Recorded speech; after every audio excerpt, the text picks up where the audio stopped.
how do I stop overgiving in relationships? Well, you're probably not asking this question out of curiosity, but out of burnout, out of exhaustion, and out of not knowing what else to do anymore. You probably realized you keep giving, you keep compromising, you keep fixing, you keep showing up, but somehow it's still not enough. You are not asking this question because you do not want to be loving, but because your way of loving has started to hurt you. Let's be honest, you're probably the one that is always available. You're probably the one that always tries to understand him, the one that holds the relationship together, the one that makes excuses for his behavior, and the one that overextends your energy, your time, and your emotions. And why are you doing that? Well, because deep down, there is a belief that says, if I give more, maybe finally I will be chosen. If I don't keep showing up, maybe I will be abandoned. And the belief that says, this is how I am just a giver. I'm just a person that loves a lot and gives a lot. But that's not love. This is fear. This is fear in disguise. And that version of you who believes that she needs to overgive in order to be loved, she doesn't trust that she's enough just by being, just by existing as she is. So your identity becomes the one who is always there. Your focus becomes what do they need. Your mood becomes anxious, hypervigilant, and emotionally tired and drained. And the result, you feel unseen, you start to feel resentful and drained, even though you're doing everything right. Hi guys, I'm Andriana, welcome back to my channel. Today I'm going to break down why you keep overgiving even when you know better. What are the beliefs that are sneakily keeping you stuck in this pattern, and what to do instead to feel empowered, to feel grounded and worthy without having to sacrifice your softness. And finally, I'm going to give you a healthy perspective of what balanced love looks like, so you are able to recognize when you are operating from your worth and not from your wounds. So let's get into it. First of all, let's talk why you keep overgiving in relationships, even when you know it's not healthy. So the step one here is to understand the root. I want you to understand that you do not overgive because this is your personality. You don't overgive because this is your identity, because you're too kind, you're an empath, you're too sensitive. But simply because you were wired to do so in order to feel worthy of love. You overgive because somewhere deep inside of you, you do not feel safe not to. This is not about love. This has nothing to do with love. This is about survival. So let's get into what it really goes on so you can stop identifying as the overgiver and never the overreceiver in your relationships. You equate love with effort. Growing up, you may have felt like love was conditional. And this way, you have learned that if I'm good, I get attention. If I am easy to be around, I get approval. If I make people feel happy, I feel safe. So now in relationships, giving becomes your strategy. Giving becomes your default because that's how you think you should act in order to get love and to get attention and to feel safe in return. So now in relationships, you think, okay, if I give enough, maybe he will see how valuable I am. Maybe he will see how much I serve him, and then he won't leave. You think that, oh, if I give more, maybe I will finally feel chosen. But what you are doing is that you are trying to get the love. You're trying to earn the love that you have never freely received in the past. The problem is that you think love is conditional.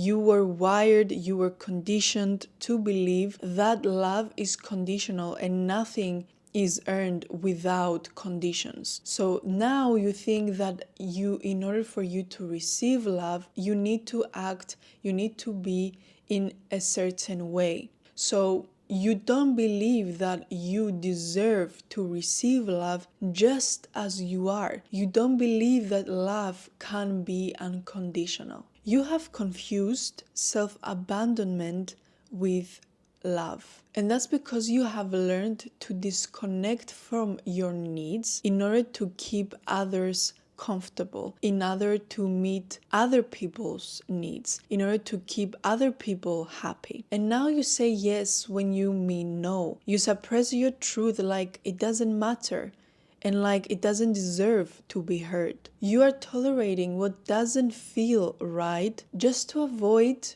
being seen as too much, too needy, or not enough. But what you don't understand, self-abandonment could never lead to love. Self-abandonment could never lead to connection. Because imagine in what twisted world could we be living in if love equaled self-abandonment? If love required you to give up yourself, to give up your own needs and your own wants in order for that love to exist?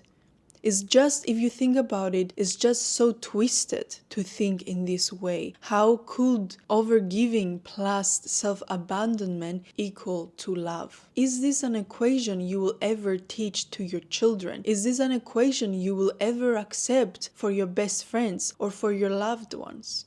No, you wouldn't. But somehow this is the equation that you think is going to work for you. You think that if you keep overgiving and you keep self-abandoning, then this will equal love. You can't love someone so much that you give yourself up for them, that you abandon yourself for them, basically telling them that I'm willing to give up my own self for you in order to feel loved. And by doing that, you expect to make yourself seem valuable to them. You're willing to do something so heroic and so big that no one else did for them, that this should equal and that this should mean that I love them so much and that I am the person for them. But what you don't understand, people that love you and people who respect you will never want you to sacrifice yourself. They will want you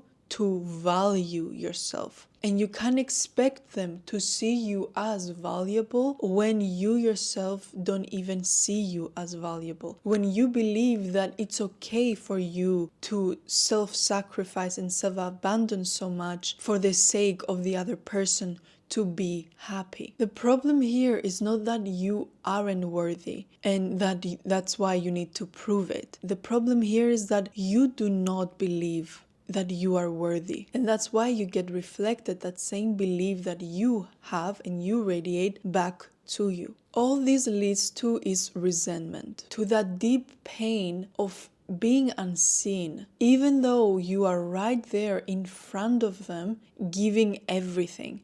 Giving them everything. Imagine the pain, I can only imagine the pain you feel when you are right there in front of them, giving them and sacrificing everything for them, only for you to be left completely unseen and completely disregarded. That's how you know that this strategy will never work. And if you keep trying to do the same thing, expecting a different result, you already know that you won't get that. So I want you to already start wiring yourself to understand that this input could never lead to different results. Your nervous system associates overgiving with safety. And that's because when you were young, love felt unpredictable. So your body learned to be on alert to perform, on alert to please, on alert to fix. So now, even when you're adult, your nervous system still thinks that if I do more, I will be safe. If I meet all of their needs, I will be secure. This is called phoning. Phoning is a trauma response where you abandon yourself in order to avoid disconnection or to avoid conflict. And this is automatic. This is something that you feel like, this is something that you don't even think about that you have to do. It's something that you simply feel like you need to do in order to be loved. It's so unconscious and so unconsciously wired in you that your body just goes into that immediately, unconsciously and automatically without even thinking what it's actually doing. You think at that moment you go into survival, and this is your survival automatic response. You yet don't believe that you are enough without any effort. The deepest root of overgiving is that quiet, painful belief that I'm not enough unless I am proving myself. And that's why it's so hard for you to stop. Because stopping, it will mean that you have to sit with the discomfort of, what if I'm just not lovable as I am? What if someone leaves when I stop giving? And so you keep giving. You feel forced to keep giving. You feel like if you stop, then love will stop coming completely. You keep giving, but you are not giving from a place of abundance. You're not giving from a place of love. You're giving from a place of fear. So now you know. You don't overgive because you're too nice. You overgive because you never felt safe to be fully received as you are, without any strings attached, without any conditions. But love, the type of love that is real, that is grounded, that is nourishing, it will never require you to pour from an empty cup. It will never ask you to bleed in order to be seen. And the moment you start rebuilding this belief and rebuilding the relationship that you have with yourself, everything is starting to shift. You stop chasing, you stop performing, and you start attracting love that meets you at your own level, because you are no longer abandoning yourself in order to receive it. So that was step one. Now you're able to understand the root of your pattern. So now let's go over the next 3 steps that you need to know that will help you break out of this pattern once and for all. Step 2 is to notice the pattern. You give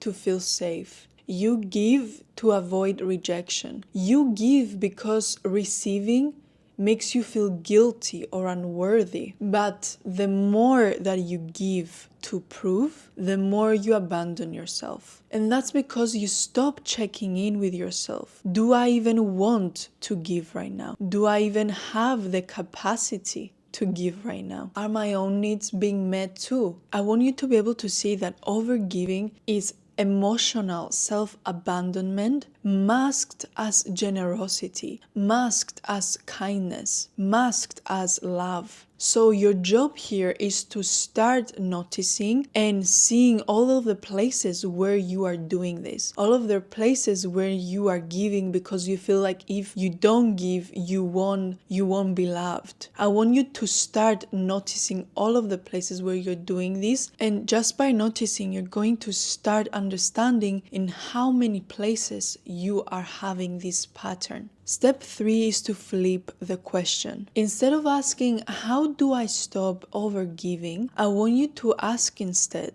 why am I feeling unworthy when I'm not giving? Who am I trying to become in order to be loved? And what it will feel like to receive without any guilt. And this is where journaling becomes life-changing, because it allows you to pour out all of the things that you have been holding in for so long, all of the things that you have been repressing and suppressing inside of you, and you try to stop expressing them in any way. I want you to finally sit down, express them, and let them all out, at least to yourself first. A very important question to ask here is to ask your inner child, what did love cost me when I was growing up? Because that is the contract, that is the terms and conditions that you're still living by, if this is what you have been accustomed to, when you find that this is what love cost me when I was growing up, this is the exact pattern that I am duplicating now in my adult relationships. So you are able to see all of the terms and conditions that you have put on your own self in order to get love. And step 4 is to reframe the meaning of love. I want you to create a completely new term for love. I want you to understand that love doesn't want your sacrifice. Love wants your wholeness. Love wants you exactly as you are, and nothing less, nothing more. When you stop giving from a place that I have to give in order to be chosen, you are starting to choosing yourself. And this is where everything shifts. You go from attracting takers and people that only want to take your love to attracting equals, to attracting people that want your love but also want to love you back. So what does the version of you with the healthy approach to love does instead?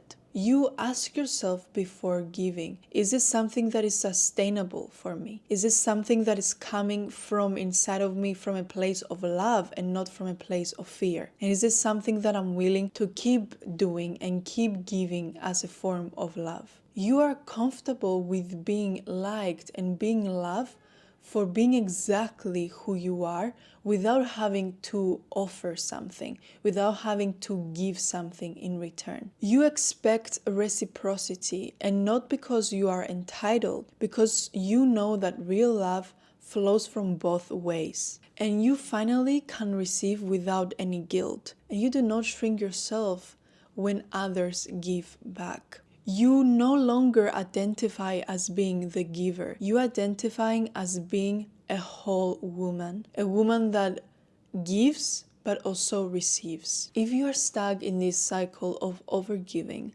I want you to know that it's not your fault, but it is your time to take back control and start changing your story. You no longer have to prove how worthy and how enough you are by how much you give. You understand that you already are worthy. You already are enough. And if you want support in healing your patterns around love, around receiving and self-worth, my new journal is now out, and it has all the prompts and all of the insights that are going to guide you to the reflections that are going to change your mind and then change your life. Inside of this journal, you will find prompts that will help you rewire your patterns, shift your identity, and stop settling for one-sided love. You do not have to keep overgiving in order to be chosen.